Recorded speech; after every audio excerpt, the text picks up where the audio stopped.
Here in school. Oh, I'm going to use this during my talk. There you go.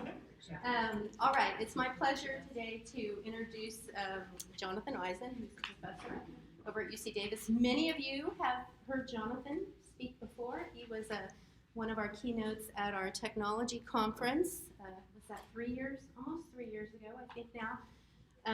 I'm sure you're all going to enjoy his talk. He's always entertaining. So thank you, Jonathan. With no further ado.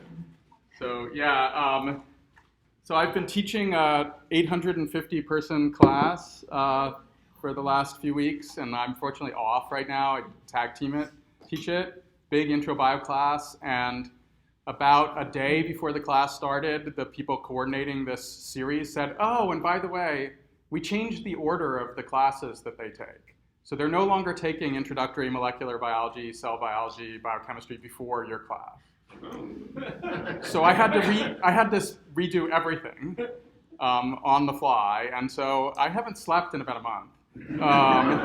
And so last night when I started thinking about this talk, I'm like, oh, I have a research talk I can give. And then I'm like, I should look at that talk I gave a few years ago to see how different it is from that talk. And I'm like, oh, it's really not that different. So I stayed up until 3 redoing my talk. Bear with me if it's completely erratic and confusing. I hope it'll make some sense. And I'm gonna, it's heavy on concepts and ideas at the beginning.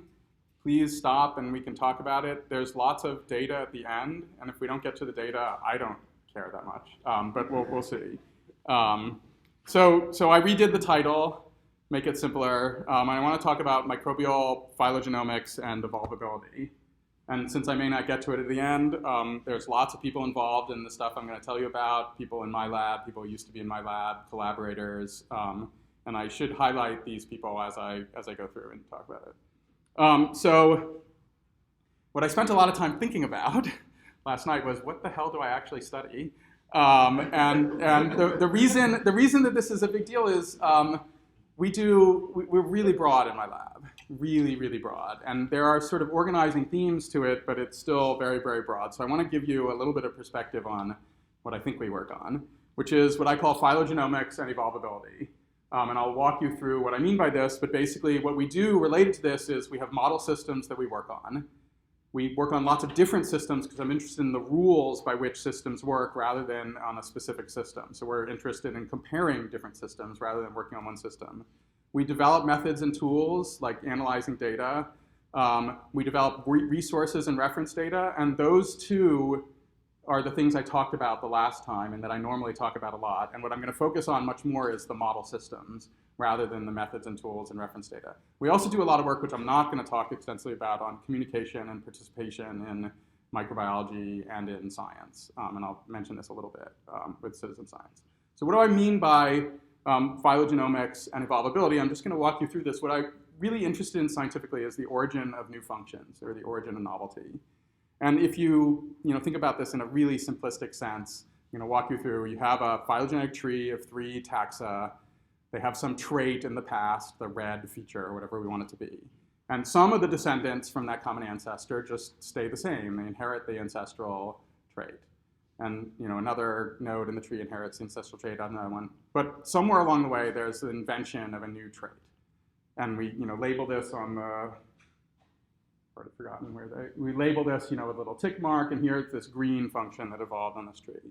And for many years, what I was interested in was what I would call intrinsic processes that would lead to the origin of these functions. That is, what happens within the genome of an organism that leads to the new function. So mutation, duplication, deletion, rearrangements, recombination.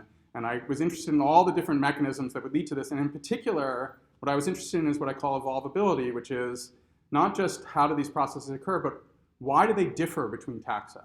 Why do some taxa have high mutation rates and others not have high mutation rates? Why do some taxa have no recombination and other taxa have high rates of recombination? How does this affect the probability that they're going to invent new functions?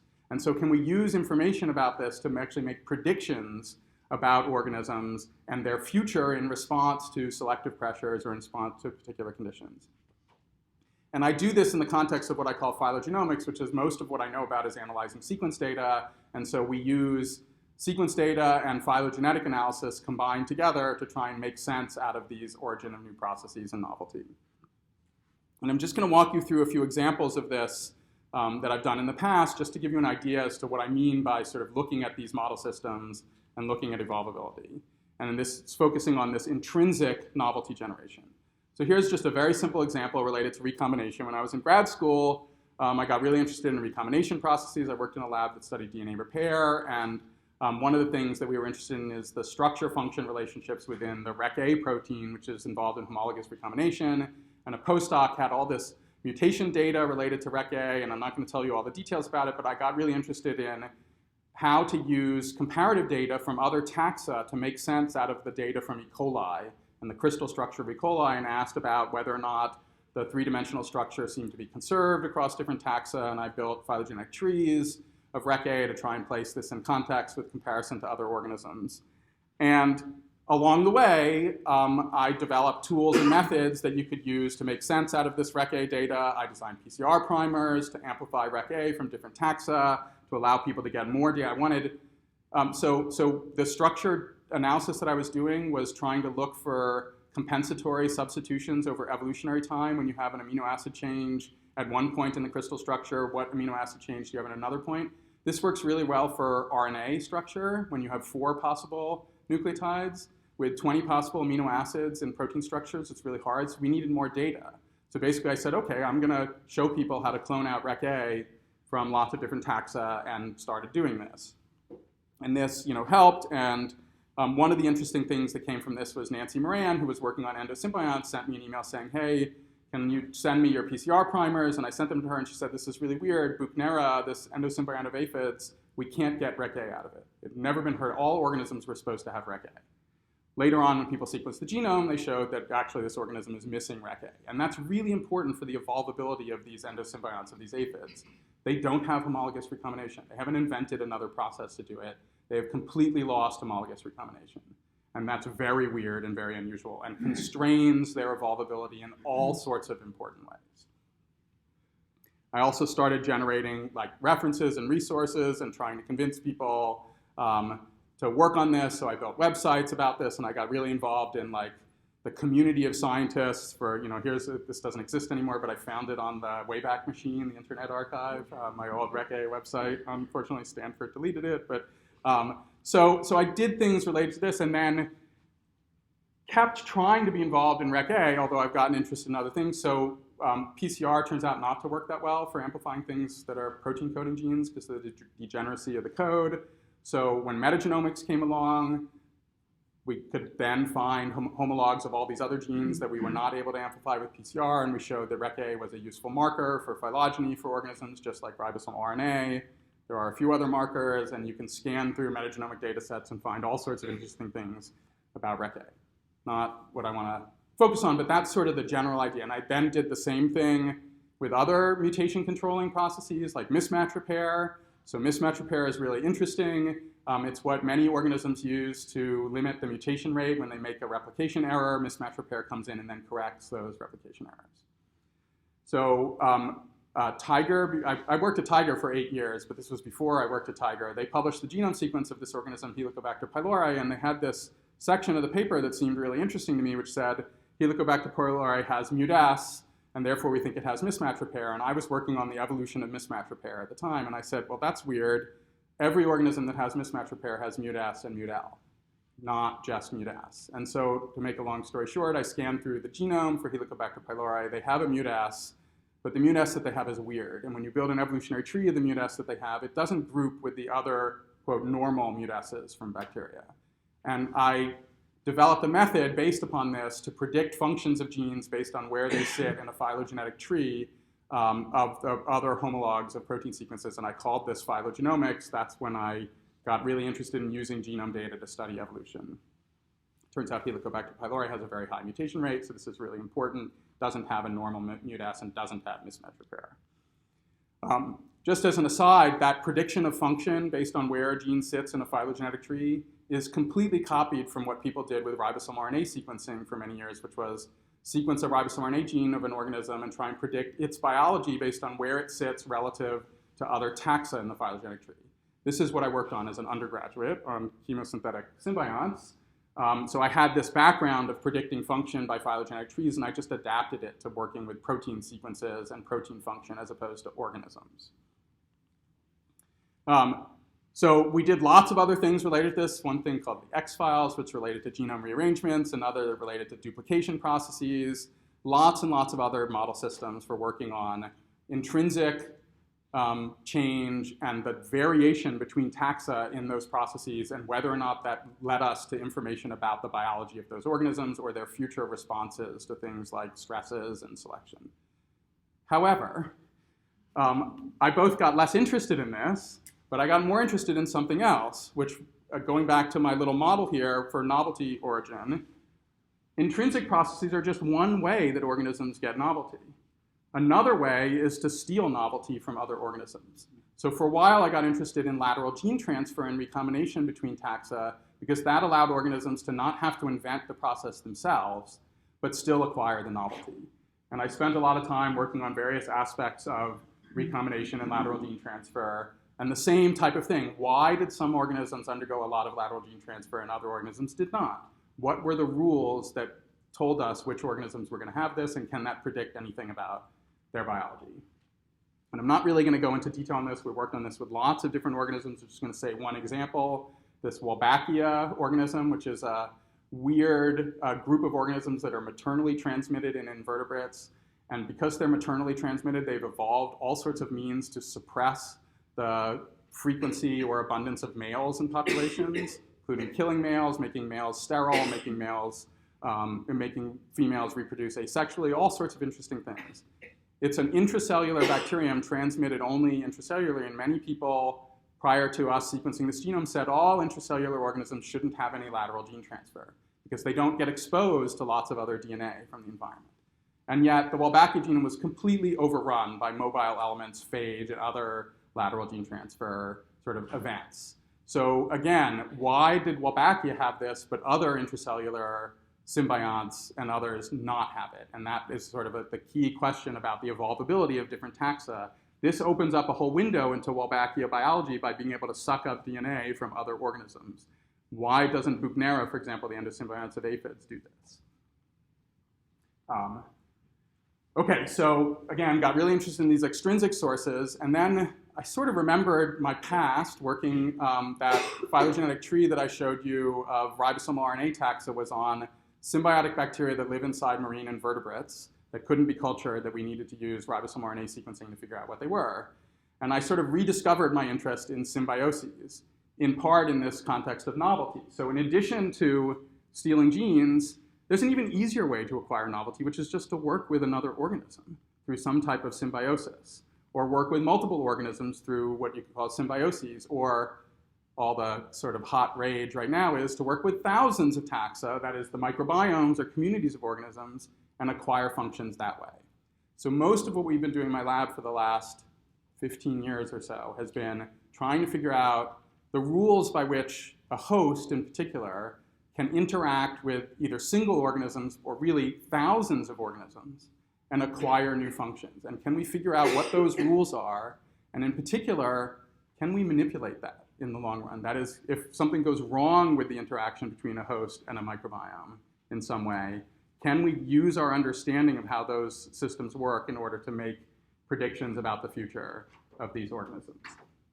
So what I'm going to walk you through is some examples of where we've done this in the context of studying evolvability and symbioses. Does that make sense here? So, and in addition, it's not that I've sort of completely ignoring the intrinsic forms of evolvability. We still do a little bit of work on that, but we're much more focused on how organisms acquire novelty by interactions or symbioses. Just said that a second ago. So what I'm going to focus on is one subcategory that represents most of what we work on in my lab, which is this issue, this triangle that some people have described in the past, which is the interaction between a host, a multicellular organism of some kind, basically, a microbiome that is a community of microbes, and a stress, some type of stress that that host microbiome system is placed under. And what can we learn about either the host response to this stress in the context of the microbiome, or if you remove the microbiome, what happens? What can we learn about the microbiome response to the stress? And what can we learn about the two together? And in particular, what I'm really interested in is when you put this system under stress, historically, it seems like multicellular eukaryotes are relatively incompetent at inventing new processes themselves, or in fact, they may not be incompetent, they're just more likely to acquire new processes by interactions with other organisms. And so it seems like, and this is why people are really into like the human microbiome, it seems like we should be able to manipulate that situation so that we can introduce new microbes and have them show up in a system and maybe restore functions that were lost or introduce new functions into systems. So I'm going to focus on this triangle for the rest of the talk. That's our model system now, the host, microbiome, stress triangle. So I'm going to give a couple of examples of this. A couple of categories of this with a few examples in some of the categories and one example in the other category. So one area that is of great interest is this triangle again in relation to nutrient acquisition. That is, many hosts in particular, and also the microbiome, they can't do certain things on their own. It's only through the interaction between the host and microbiome that they're able to acquire all the nutrients they need for certain conditions. And one sort of weird, interesting, simple example that I'm going to tell you about relates back to my first work on symbioses with this ribosomal RNA sequencing, which relates to carbon acquisition. So when I was an undergraduate, I got into this lab of this professor, Colleen Cavanaugh, who had discovered this bizarre symbiosis between giant tube worms in the bottom of the ocean and chemosynthetic bacteria that live inside these tube worms. And basically, when people went down to the bottom of the ocean with the Alvin submarine in 1977 to study geology, they were looking for evidence for seafloor spreading. They found the second highest density of biomass next to tropical rainforests. And the communities they first found were dominated by these giant tube worms, 6 feet tall, long, weird worms that have no mouth, no digestive system, no ability, as far as people could tell, to ingest any particles of food. And what she eventually showed was that they basically function a lot like plants. They have bacteria that live inside of them intracellularly inside a special organon, that the worms feed those bacteria hydrogen sulfide, which is their source of energy, carbon dioxide, which is their source of carbon, and also bring in oxygen for the worm itself. And the bacteria make everything that the worm needs, just like chloroplasts do for plants. And it's a chemosynthetic symbiosis with these animals, and the animals are really, really weird now because of this symbiosis. And that's what I worked on a system of this.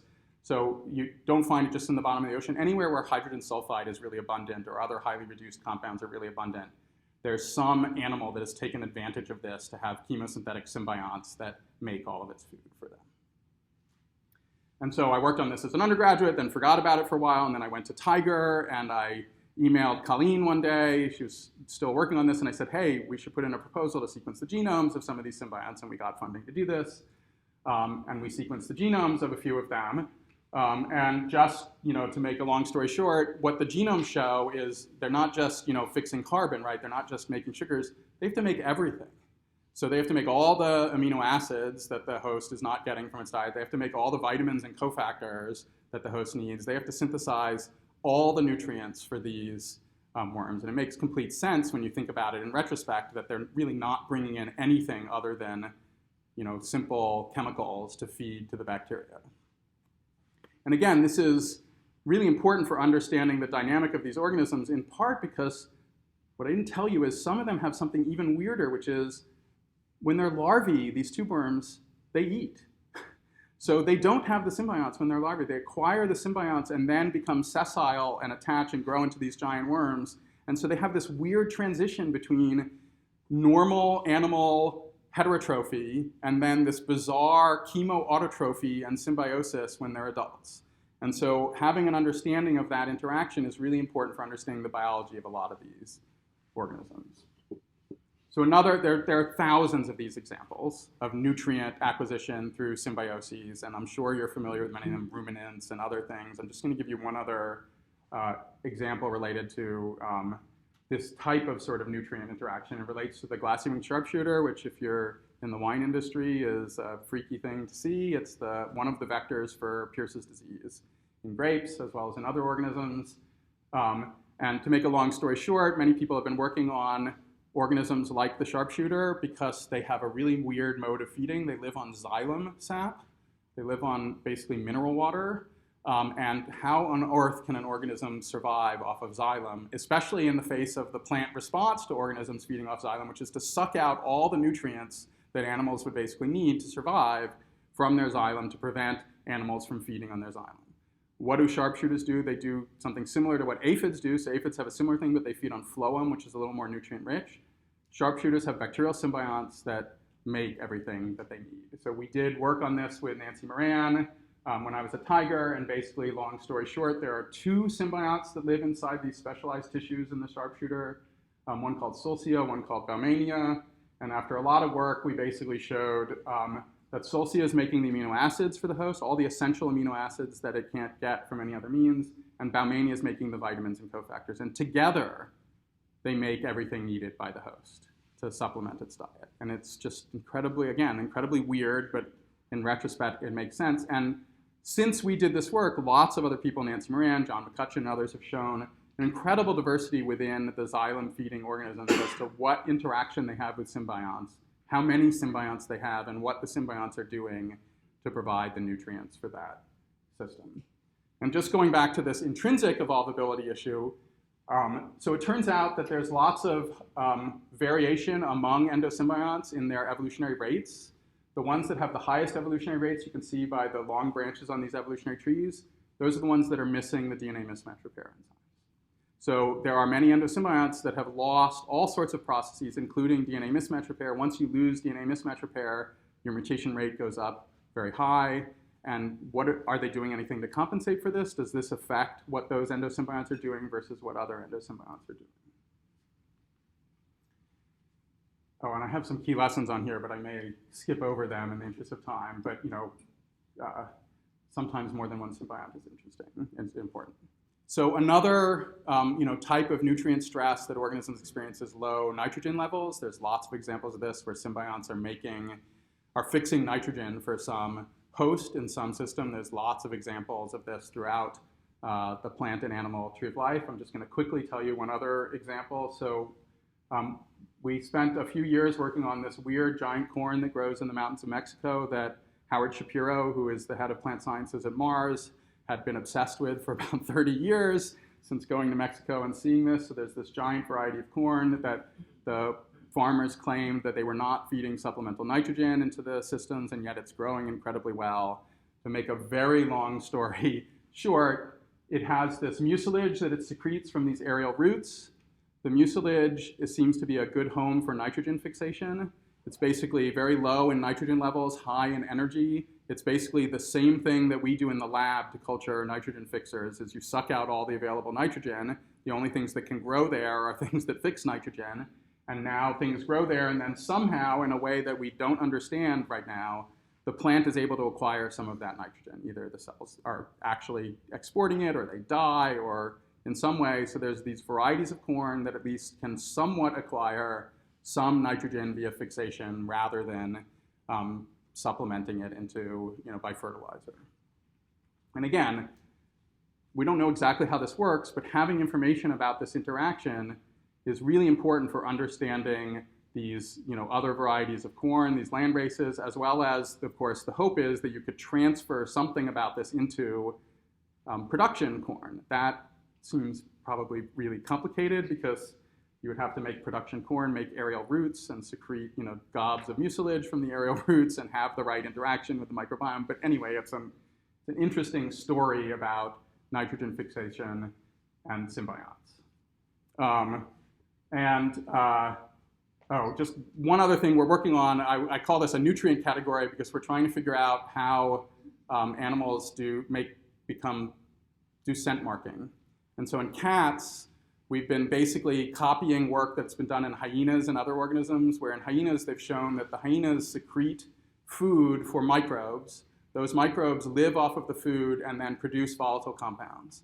And individual hyenas have different microbes that live off of that food and therefore produce different scents. And you can have an individual scent marking that's based upon everybody making the same food, but having different microbes that are feeding off those food and producing volatile compounds. And we think the same thing is going on in domestic cats as well as in wild cats.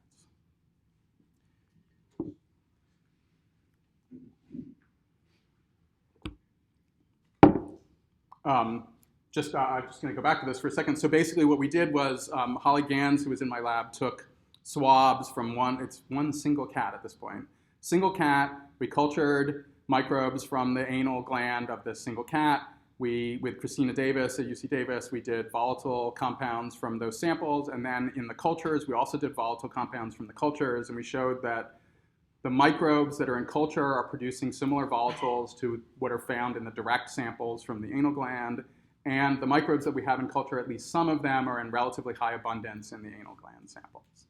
We don't know exactly what's going on yet, but we have some suggestive evidence that microbes in the system are able to produce the volatile compounds that are coming out of these anal glands. Okay, so one of the two sort of big things that we work on is where the stress is a pathogen.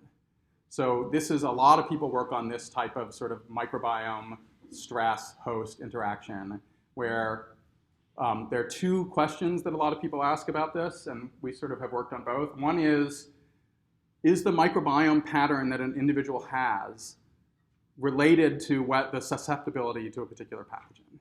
And that is, so people have done lots of work in mouse, for example, where they've shown that the gut microbiome that you have influences the probability of salmonella infection, for example. And the hope is then that you could manipulate that in some way so that you can make people less susceptible to that infection. And that's what some probiotics, are supposed to do, and what some other, prebiotics and other types of manipulations are supposed to do in various systems. And we work on this in a variety of systems. What we're also interested in is, are there any microbes from those particular samples that appear to directly suppress the pathogen in some way that could be used as a targeted probiotic into a particular system? So we've done a few different projects in this area. One is with Walter Boyce at UC Davis, where he had a lot of samples where they were focused on flu infection. They did genomics of the flu and a lot of other things about the flu, and at the same time had information about different species and the variety of different flu strains that were in these different species. And what we basically helped them do was characterize the gut microbiome from these same samples. And then Holly Gans, Sarah Hurd, LaDon DeRude, Alana Furl, and other people in my lab analyzed this data and basically came up with a model based upon this data that said there do appear to be certain types of microbiome patterns in the individuals that did not have flu versus the individuals that did have flu. And there also were differences between individuals that had different strains of flu. So we basically identified, what are called OTUs. That's a sort of the moral equivalent of species, although it's not quite, operational taxonomic units from sequence data that appeared to contribute to the probability that an individual would have flu or not have flu. And this has been seen in lots of other systems with flu infection. This is one of the first examples of seeing it with birds. This doesn't mean that they're protecting those individuals from flu. It could mean that individuals with flu have a different diet because they're sick, and then their microbiome is different. It could mean that individuals with flu have different interactions with other organisms and get a different microbiome. So no one's done the experiment to actually test whether or not this is a protective, but this is the first step in sort of hypothesis generating to then go in and say maybe there are some taxa that are seen in overabundance in the individuals that don't have flu that could be used as in some type of protective way.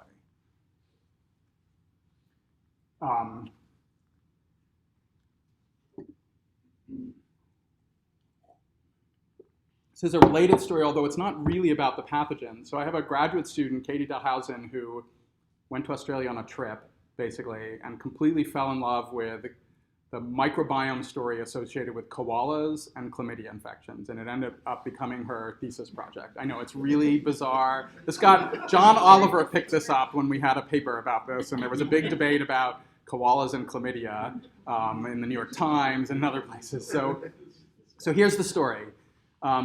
Koalas live off of eucalyptus, most of them, I think all of them. Eucalyptus has a lot of toxins in it. The model is that the gut microbiome in the koalas helps them detoxify some of those toxins. Hasn't been actually really proven, but that's basically the model. there's a chlamydia epidemic going throughout koala populations. It causes blindness, so it's like the trachoma equivalent, but it also is a sexually transmitted disease, and it's decimating koala populations. And many koalas, when they're either really sick or they get hit by a car or something else, they get brought into a veterinary hospital, and they all have chlamydia, and they get treated with antibiotics. And if you treat them with normal doses of antibiotics that you would use for some equivalent organism, they die. And the thought is that they're dying because now they can't detoxify the eucalyptus. And they're getting sick, so the antibiotics are curing the chlamydia, now making them have trouble with digestion. And so what she got interested in is trying to tease this apart. And she worked with some people at a wildlife hospital there to collect samples from like 16 to 17 koalas, some of which had chlamydia, some of which did not, some of which were treated with antibiotics, some of which did not. And she analyzed data in a similar way to the flu story and asked, are there any taxa that appear to show up in either the ones that survived antibiotic treatment or the ones that died after antibiotic treatment, or ones that were never treated in some way?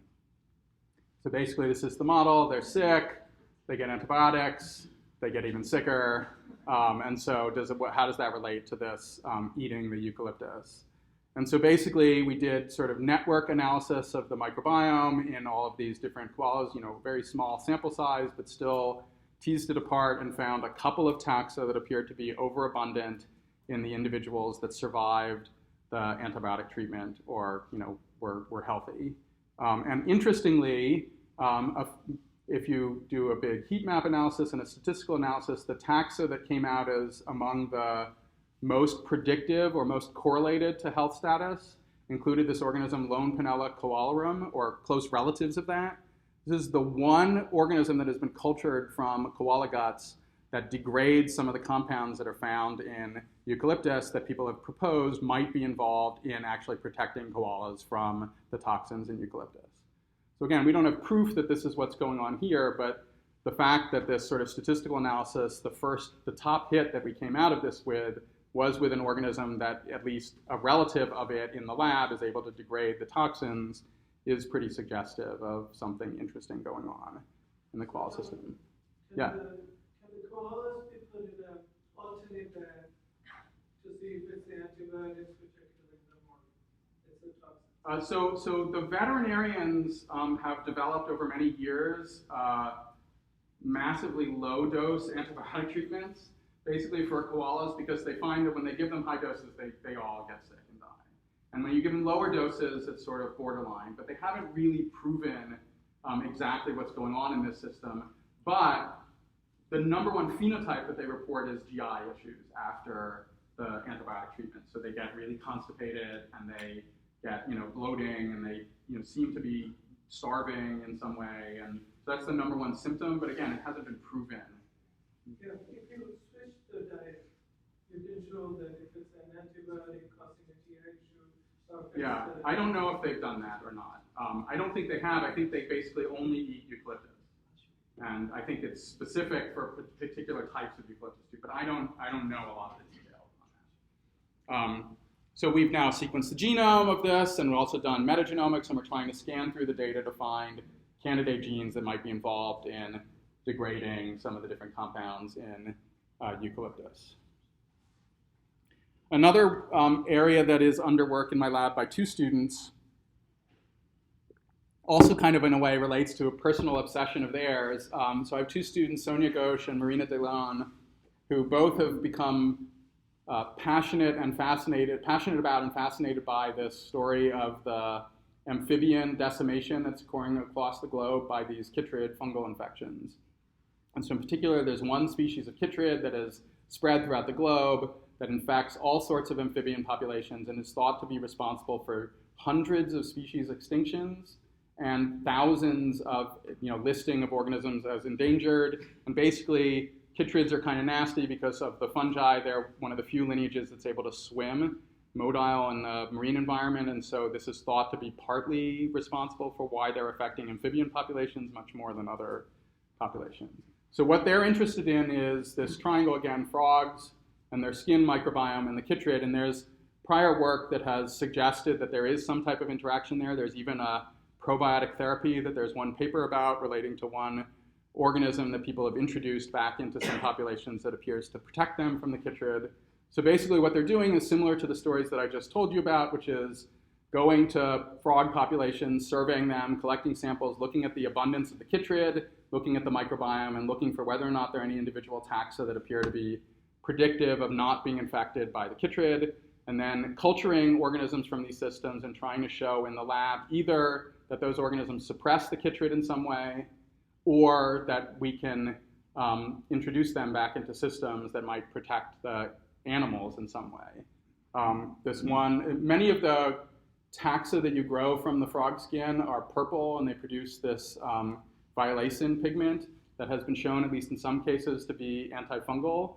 And the organism that has been used as a probiotic or proposed as a probiotic for chytrid infections is an organism that produces this violacin compound. So that's what Sonia's focused on, is sort of isolating these other violacin-producing organisms, trying to see if in the lab they suppress the growth of the chytrid in some way. And I won't go through all the data that she has that led her to which taxa to look at. They're close relatives, basically, of the Xanthinobacterium that are in her system that appear to be overabundant in the ones that have low chytrid levels. Some of them she has cultures of, and we're now doing genomics and experiments on them. What I want to mention is that my other student, Marina De Leon, doesn't believe a lot of this, in a way. She thinks that violation is, not particularly good, in some cases as an antifungal, and what she wants to test is whether or not it's the organism, that Xanthinobacterium, that is doing something as opposed to the violacin that's it's producing. And one of the ways she's testing this is by transforming other bacteria with a plasmid that makes violacin to see if those organisms now are able to suppress chytrid growth.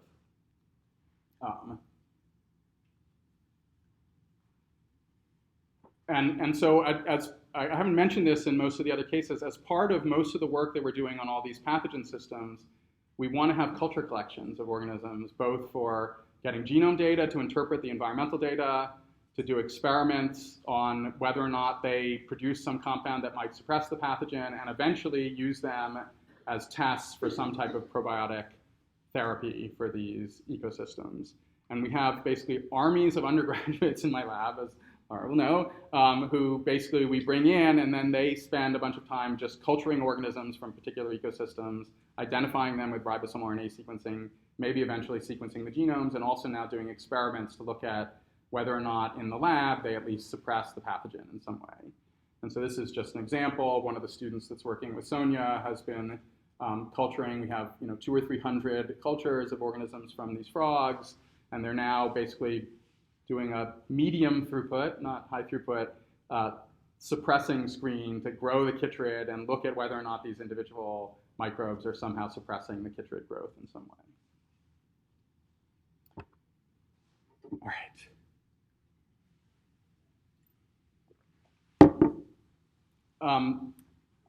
A somewhat related category that we're also interested in is I'm just broadly calling human impacts on systems. So again, you have a host microbiome, and there's some type of human-induced impact to that system. And the antibiotic story with chlamydia is clearly a human impact, so I could have listed this in that category, and many pathogen introductions probably have a big human impact component, but I'm just sort of listing this as a different area.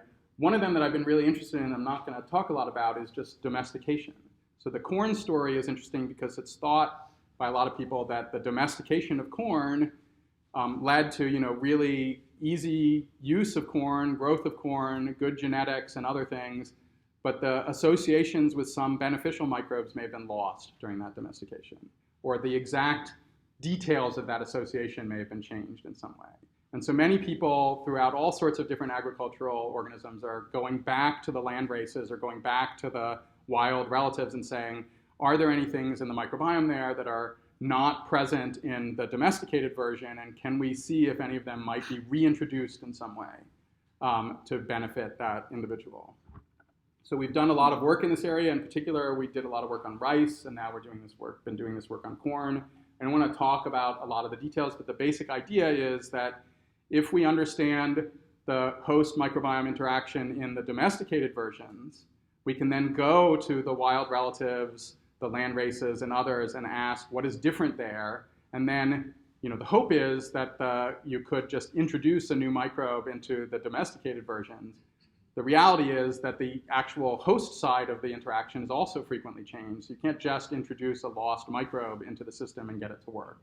So you need to tease apart the actual interactions in order to understand whether or not it would be possible to introduce this wild relatives microbiome into the domestic version. Or, so I'm on the scientific advisory board of indigo agriculture, or you just do a massively high throughput screen that many places are doing, and you have hundreds of thousands of strains that you work with, and it doesn't matter if you understand the mechanisms completely, you can potentially get some that work in that sense. So lots of people are doing that type of thing with plant agriculture. Many are doing it with animals. There's lots of interest in this in humans, so there are people screening the indigenous populations of humans as well as chimpanzees and other great apes to try and find microbes that might be, in theory, useful to reintroduce into humans.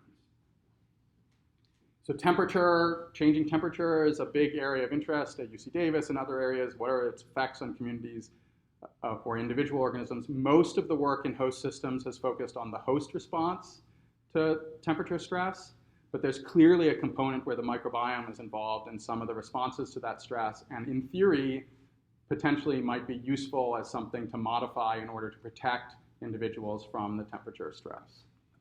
So we've been collaborating with Jay Stackowitz's lab at UC Davis on doing experiments in seagrass.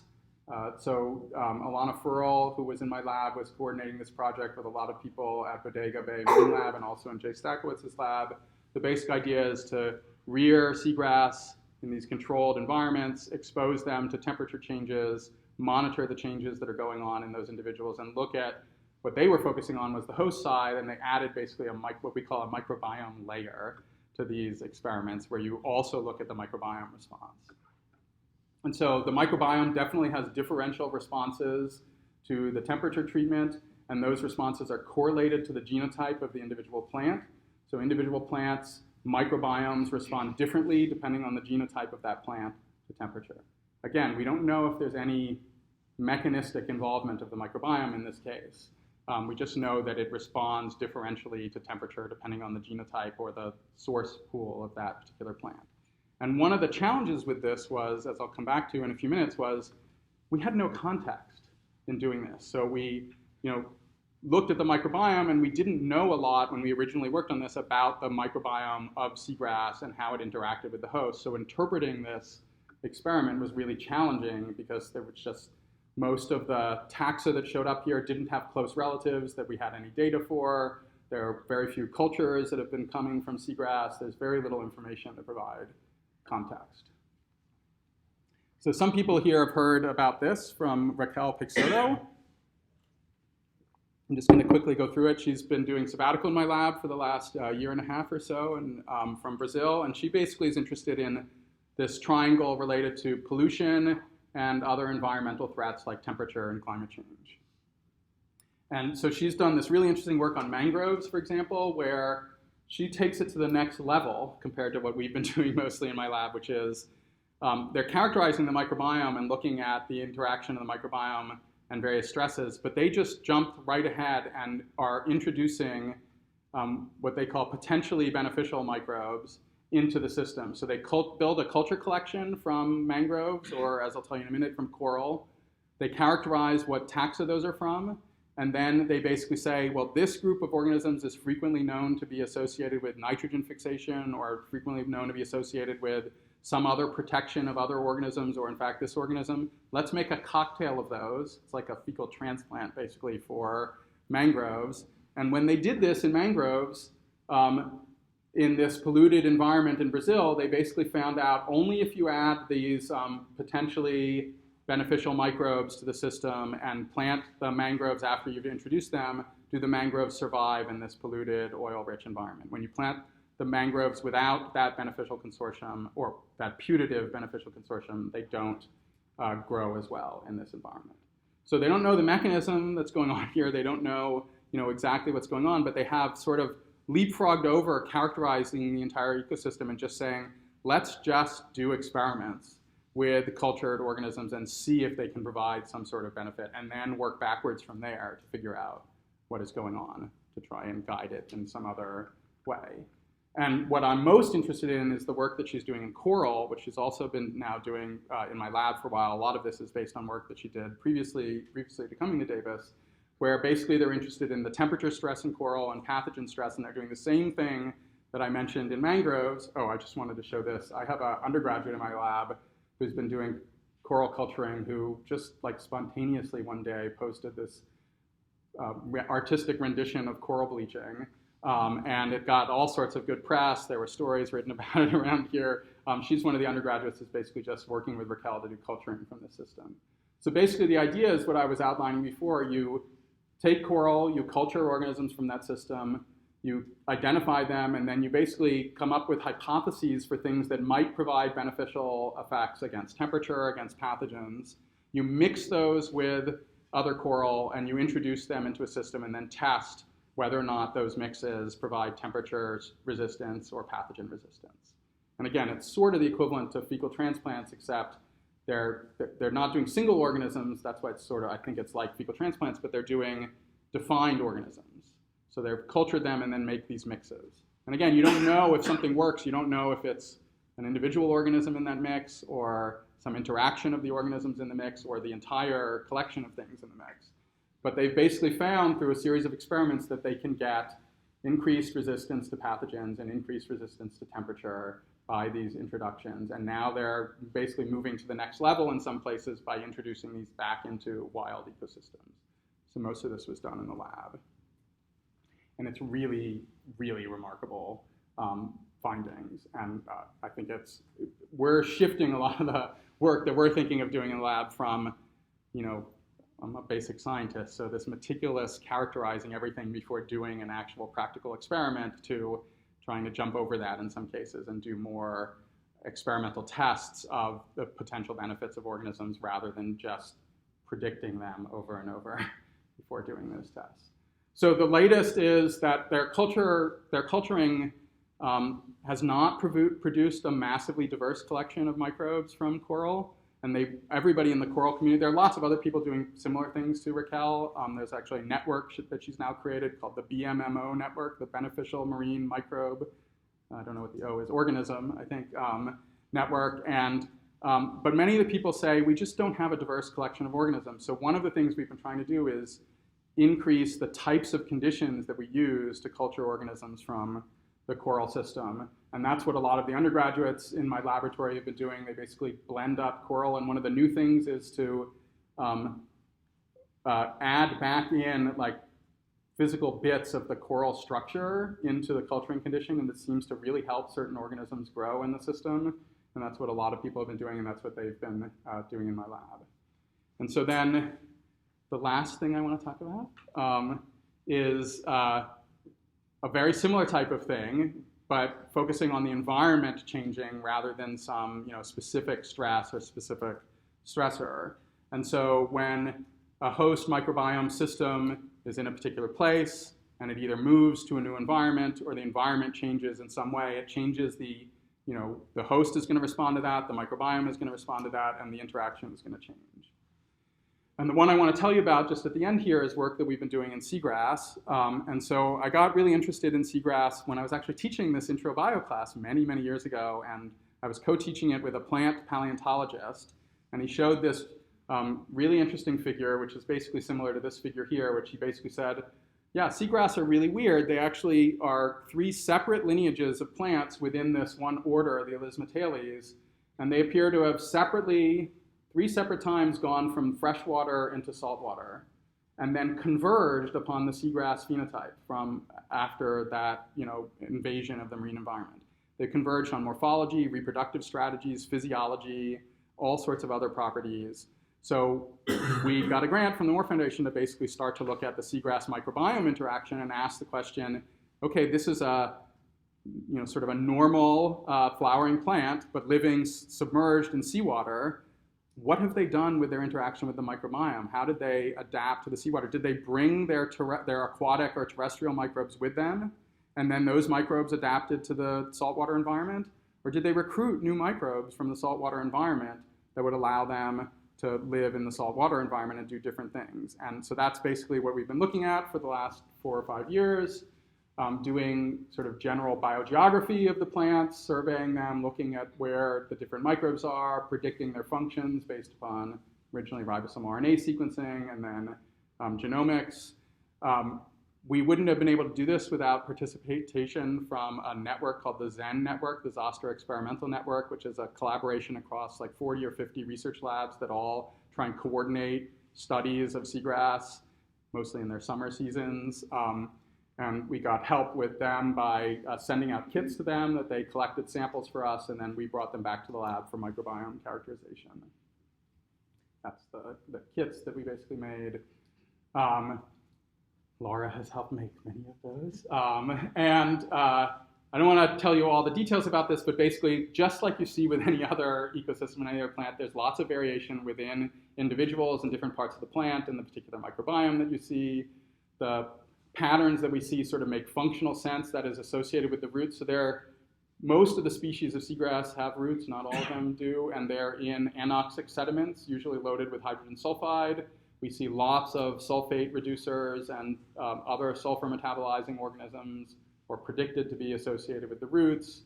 Lots of interesting things. We've tried to culture a lot of them, although have not been completely successful. We see biogeography across the landscape, so that there are, local microbiomes in the East Coast versus the West Coast versus other parts of the planet. We see more of this in certain parts of the plant than in others. We're just sort of starting to build basically the equivalent of, what we know about lots of other organisms and their microbiome. This is just sort of the natural history of the microbiome in seagrass. And again, this is now helping place those experiments on the temperature adaptations in context, because we don't just list taxa now, we can make better predictions about the functions of those taxa and then come up with sort of organisms to test or hypotheses to test about them. We've collaborated with people doing specific other similar experiments to temperature. So what happens during ammonification? Cassie Ettinger in my lab with Jessica Abbott and Susan Williams, who was at Bodega Marine Lab. We're basically doing a succession study associated with ammonification experiments. Cassie has also been looking at whether or not plants in the center of a habitat are different in their microbiome than plants on the edge. It's known as the edge effect, and they are. Almost everything I've sort of hinted at, although I haven't shown you a ton of data, is about bacterial associations. We're really interested in the fungal associations, in particular of seagrass. So terrestrial plants, most of them have mutualistic associations with various fungi, in particular the mycorrhizae that help them bring in nutrients and water to their roots. If you live in water, that type of association isn't thought to be quite as essential. And when you look at seagrass, nobody has ever found anything that appears to be the normal mycorrhizae associated with seagrass. But they're covered in fungi. So what are those fungi doing? Are they doing some new function? Are they parasites? What is going on with the fungal associations with seagrass? And that's Cassie's thesis, basically, and what she's interested in. And so we've done originally amplicon sequencing to characterize the fungi that are there. She now has a culture library of the fungi. We're trying to do metagenomics of some of the fungi to better understand what are the fungal associations with these plants. And then we also got funding from the Joint Genome Institute to bring back in the host into these studies. So they did host sequencing, SNP discovery, for 250 or so individual seagrass plants collected from around the globe with kits made by Laura. We also have ribosomal RNA PCR data and ITS PCR data and 18S PCR data from each of those individual plants that we have the host genotype for. And once we get around to it, going to try to do basically a GWAS study of the microbiome, where we treat the microbiome as the trait compared to the genome-wide association that you can do with all the SNP data for the host. And all of this, in the end, all of this is now coming, the point that we're going for is microbiome manipulation in seagrass. And we want to do this both to understand the microbiome interactions in the lab, but also because, like we see with coral, seagrass are under massive threat across the globe. They're incredibly important in ecosystems for the habitats, for marine invertebrates, for primary production, for coastal stability, for all sorts of other important functions. and yet they are also being decimated by pollution, by climate threats, by pathogen increases and other things. And we would like to be able to do something similar to what Raquel is doing with coral with seagrass, because people are trying to transplant seagrass into particular places. They frequently don't take hold and die really quickly. Is there a microbiome component that can help with those seagrass restorations? So we have what we call massively parallel undergraduates doing culturing in the lab. We're trying to build up a library of cultures from seagrass to do this. We have lots of different students that are working on this, both with bacteria and also with fungi. We're sequencing the genomes of these. And then I'll just end with this last tiny little story, which is I didn't plan on this, but I've rediscovered my roots in a way, looking at the roots of seagrass, which is that with Laura, we took some of these samples that we were doing biogeography of the seagrass and took those same exact DNA samples and did metagenomic sequencing. And we scanned through the data and we found a really interesting thing. If you classify the reads that come out with this kaiju method and you zoom in on some of them, it turns out on the roots of seagrass, there are lots of sequences that phylogenetically appear to be closely related to the sulfur oxidizing chemosymbionts of marine invertebrates. This is of great interest because, as I mentioned before, the larvae of some of these marine invertebrates don't have the symbionts in them, and they're thought to get colonized from environmental samples, sort of like the squid-vibrio interaction and many other rhizobia-legume interaction. Nobody has known where those symbionts live when they're in their free-living phase. No one has ever found them previously. This was we got scooped by another paper that found a very similar thing, but basically, we think that now many of these sulfur oxidizing chemosymbionts may be hanging out around and in seagrass roots. And that is a really convenient way for the larvae of these invertebrates to find them. They just have to find seagrass, and then they can get colonized by these symbionts.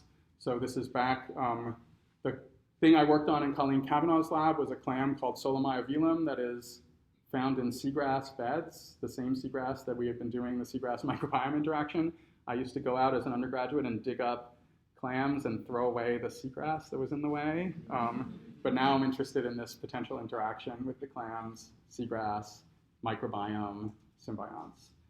And I will leave it there. I won't tell you about our other environmental change, which is what happens when you split an environment in two by the rise of the Panamanian Isthmus.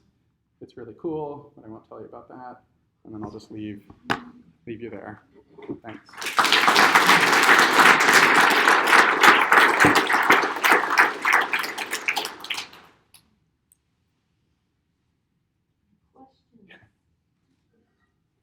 Yeah. Going back to the koala story. Yeah. The Lone Penella, at the genus? Lone Penella, yeah. Lone Penella. So did you look at all for antibiotic resistance genes in that genus? Yeah, so we have a few cultures that seem to come from Lone Penella, and there was nothing obvious in the genome that related to antibiotic resistance. But when you grow them in culture, they have a little bit of sort of low levels of not hypersensitive to, I think, kanamycin. But there was nothing obvious in the genome about antibiotic resistance. But looking at the individuals that die. The cultures that we have did not come from those individuals. So we cannot do that study. We have metagenomic data from those individuals, and we did not find in the coarse bins that we got out of that, we did not find antibiotic resistance in the Lone Penella in those cases. So, but we had two samples. It was a tiny number of samples, but that is obviously an area that would be worth looking at. Yeah. You had success, let's say, in microbes by preceding with microbial community.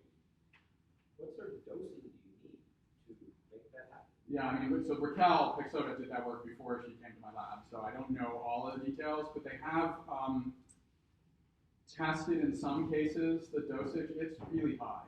So if you want, so for example, there are people talking about trying to go out and seed coral reefs or something like that by a method like this.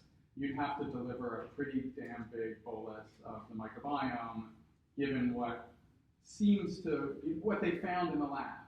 But they're now testing lower doses to see if first of all, if you cut the dose in 10th, it may not work at all. Or it may be that only some of the right? I mean, you may only have to have one of them be at high dose, and it's that multiplexing is so complicated, right? So I think they use all of them at the same dose as in those experiments, and they haven't done like variation in the dosing within those individuals, and they haven't done the let's reduce the dosage a lot. Raquel would be better able to answer this question. They're looking at that, but I don't know the details. Yeah. Did they do a follow-up study to see what took from seeding? They have some data that in the coral experiments, at least, I don't know about the mangrove, that show that those microbes are there. Some of them, not all of the ones from the consortia, are in abundance later on in the experiment, but some of them still appear to be there. Again, that's separate. She's not doing that in my lab. That's been done in Brazil, so I'm not sure about the exact details of that. Yeah, on the examples that you have shown here, the approach is to look at a problem and isolate organisms and then test these organisms. How do you think about organisms that you can't put into culture? Oh God, that's such a great question. Yeah, I mean, so we're not doing, we're almost all the work that we're doing in these systems relates to culturing organisms and then reintroducing them. Right? There are other people that are trying to do the fecal transplant equivalent in some of these systems like coral, where you just macerate up. So there are, Raquel's actually doing this too, but many people are. There are coral that are resistant to temperature stress. You go to some places where most of the reef is dead, and then there are a few that are still alive. And some people are taking samples from those and seeing if there's some transmittable trait without going through the process of culture. So, but we're not, we have not been doing that in any of the systems that we're working on. I mean, that's not true. We have a few projects on fecal transplants in mammals, where we've been helping people look at the microbiome in those cases. But in almost every case, we're focusing on the cultured organisms. This incredible complex symbiosis between hosts and microbiome. Would you say that the microbiome is actually the predominant cause of adaptability towards stress factors, or is it truly an interaction with the genetic traits? Yeah, so the question is the microbiome sort of more responsible for these adaptations to stress? No, I don't think so. I think that it's the one that we can control more easily in the short term. And I think that if you look at the studies where people have taken like these seagrass and looked at the temperature response, the microbiome signal that we have is not the dominant. I mean, the host source, the source population for the host is a stronger component of the temperature response than anything we've detected in the microbiome in those cases. And we haven't teased it apart completely because the host, we just have like genotype.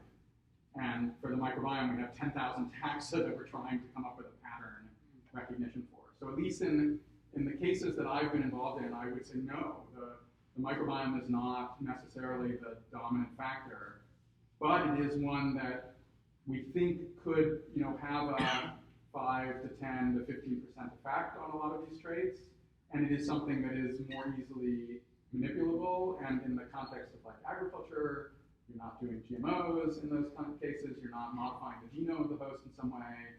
People are more comfortable with the introduction of microbes, it seems to be in many of these systems, than genetic modification of the host. And therefore, that's been the target of a lot of the studies. So like the frog system is different in that many of these are endangered species. Just touching them is already problematic. Introducing microbes into those populations, that's why there's basically only one paper on it, is just almost impossible to get approval for. And I'm sure genetic modifying them would also be impossible. Yeah. The corn with the aerial roots, are those located, I read a paper somewhere there where they were, germplasm of corn was located in a certain part of the U.S. or the Southwest, Mexico, in that region? So I should have mentioned this particular variety of corn is from a rural region of Mexico. That's where Howard Shapiro had been wandering around looking for seeds, basically when he was, I think before his Mars days, he ran this company called Seeds of Change that eventually was bought by Mars, and he saw this, giant corn growing there and talked to the people, and over 30 or so years, developed an interaction with this community in Olaton. It's called Olaton corn. That was a very complicated process to develop like a collaborative project with them. They get, basically 50% of anything that comes from this project. They were engaged in every sort of level of the discussion. There are other varieties of corn that also grow really tall, that also have, a lot of grasses, when they grow really tall, they end up having something to stabilize the individual plants, which are basically aerial roots in many cases. And so there are other varieties of corn, most of them from Mexico, that also have aerial roots, that also pump out lots of this sort of weird carbohydrate goo, the mucilage. Underground roots of production corn produce this material too, just in tiny amounts. And so these plants that not only have the aerial roots, but they're producing, kilograms of this material rather than the tiny little bits that are produced in the underground roots and the sort of normal corn. So I don't know if any of them that people have characterized in more detail other than this one. Well, I'm more wondering, can someone take this corn from this place in Mexico and put it into the So they've grown, Midwest? so they've done that. More corn, and that's you get more growth from that than microbiome. They have taken that corn and grown it in multiple places in the U.S. and Chile. It does grow there. It grows very tall. It also appears to pull in atmospheric nitrogen in those places. And the model that people have developed based upon this is basically that it really is, the mucilage is basically the same thing that we do for selecting for nitrogen fixers. It's just this really nice food, and they somehow suck out the nitrogen, and it's basically they're culturing local nitrogen fixers, and they're everywhere. So Jean-Michel Hannay at Wisconsin showed that he could inject other nitrogen fixers into this mucilage, and they fix nitrogen just fine. He hasn't shown that when you do that, then the plant can take up the nitrogen from those injected nitrogen fixers. But our model is that this probably is not a specific symbiosis. The challenge is, this is a land, this has hundreds of thousands to millions of differences with normal corn. And what are the genes required in that corn for this type of interaction is completely unknown. And whether or not you could transfer any of those in some functional way into production corn seems pretty unlikely to me. So, this is very interesting and potentially could be useful in some long run, but it's a long way away from taking this and getting production corn to fix nitrogen. There are other projects where people are trying to engineer corn to have interaction with rhizobia, or to introduce actually all the nitrogen fixation genes without a bacteria into corn. I think those are they're still far away, but probably closer to getting production corn to fix nitrogen than this particular. That's just my instinct. Yeah. Do you ever look at how viral communities interact with these microbiomes? In regards to environmental changes and stresses? The flu story was the only case that we've really worked on where there was even a big viral component to it. And that was, the genotype of the flu and the abundance of the flu, and whether or not there was some correlation to the microbiome in those systems.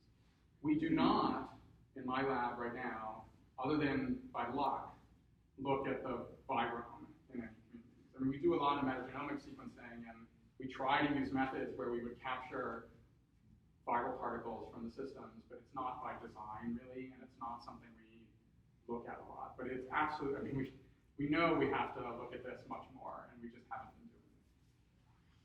Do you also include the fungal part of the microbiome? So in the Seagrass study, we have been doing a lot of fungal ITS surveys, and now culturing, and a little bit of genomics of them.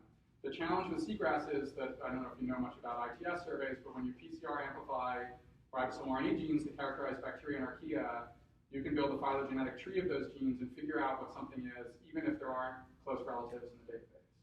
For ITS sequencing for fungi, it doesn't work that way.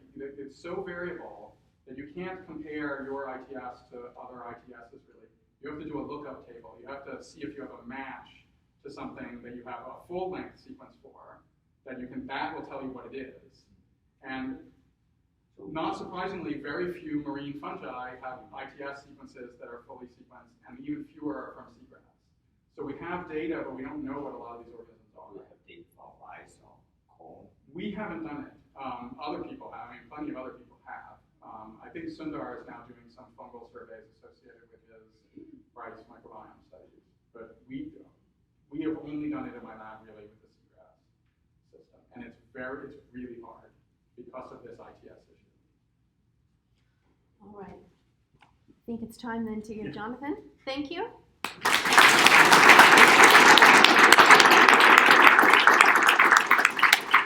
That was fantastic.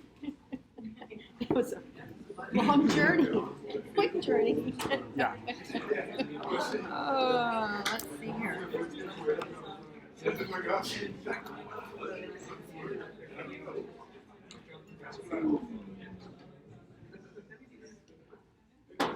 I'm very happy. Hey, you really stirred some memories. So when I was a graduate student way back in the 80s, I worked with a professor named Roy Tennyson, Oh, yeah. who studied, he was super interested in studying how pathways evolve, Yeah. how did I organisms know get isozymes, Yeah.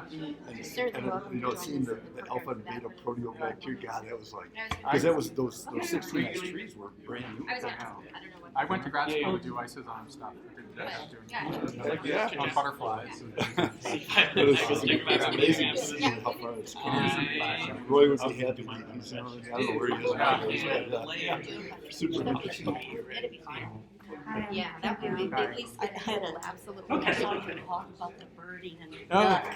yeah. And I really About enjoyed the gardening. that. The gardening, Yeah. because it was kind of like, because I went down there to see the gardening. You did? You do? You went to that I pond? watched Mark's videos. Yeah. I bought a D500 and everything. And I was reading your things like, that is like my life lately. I would Getting love back to go into out sometime. birding. I was Before it was closed, I went to Yellow Bypass like 4 I days was ago. just for it. I saw Elk Grove Park in the Yeah. But if you want to I heard about this.